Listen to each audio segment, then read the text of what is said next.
Mesdames et messieurs, on dit souvent que l'histoire des États est jalonnée de grandes réformes. Mais il est dit, c'est une vérité moins souvent rappelée.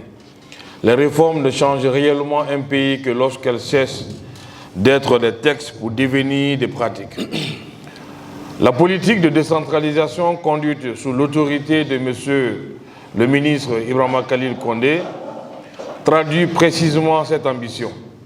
Fait évoluer la décentralisation d'un cadre essentiellement normatif vers une réforme pleinement opérationnelle au service des collectivités décentralisées et du développement local.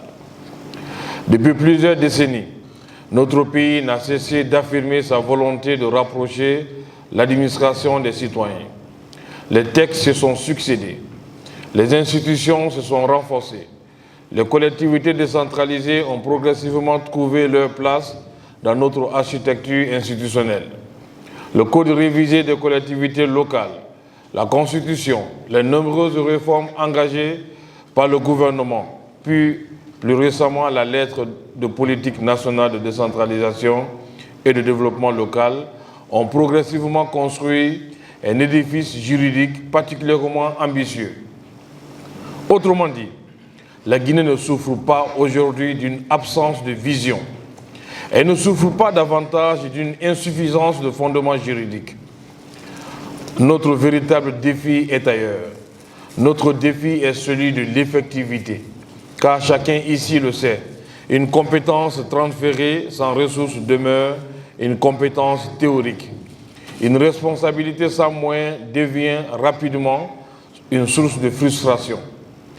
Et une collectivité à laquelle on demande beaucoup sans lui donner les instruments nécessaires finit inévitablement par être jugée sur ce qu'elle ne pouvait matériellement pas accomplir. C'est précisément autour de cette problématique que nous sommes réunis aujourd'hui à l'heureuse initiative de Madame la secrétaire exécutive de la lettre de politique nationale de décentralisation et de développement local.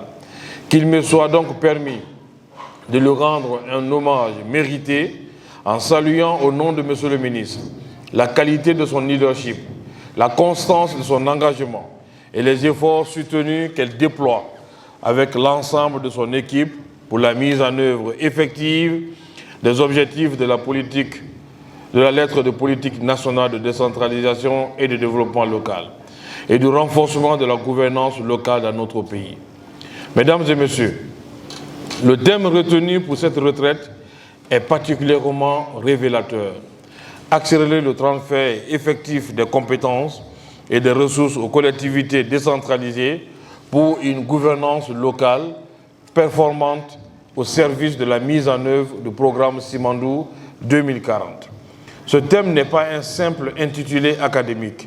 Il traduit une orientation politique majeure.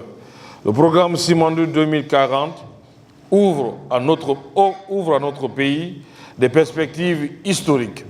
Mais aucune transformation nationale ne peut réussir durablement si elle demeure exclusivement pensée depuis la capitale. Le développement ne descend pas toujours de Conakry vers les territoires. Il naît aussi des territoires eux-mêmes. Chaque région, chaque préfecture, chaque commune, chaque district, chaque citoyen. Autrement dit, la réussite de Simandou passera aussi par la réussite de notre décentralisation. Les territoires ne doivent plus être considérés comme les bénéficiaires du développement. Ils doivent en devenir les acteurs. Cette retraite intervient donc à un moment particulièrement opportun. Son ambition n'est pas de réécrire la loi, encore moins d'inventer de nouvelles compétences. Les thèmes de référence sont très clairs sur ce point.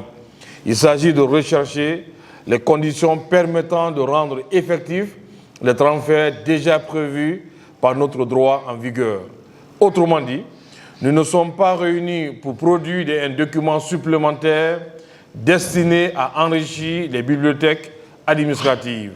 Nous sommes réunis pour produire une feuille de route capable de transformer la réalité administrative. La nuance est essentielle. Mesdames et messieurs, une règle juridique ne peut être exécutée n'est plus véritablement une règle d'action. Elle devient un simple souhait. Notre responsabilité collective consiste donc précisément à faire en sorte que les compétences prévues par les textes deviennent des compétences réellement exercées.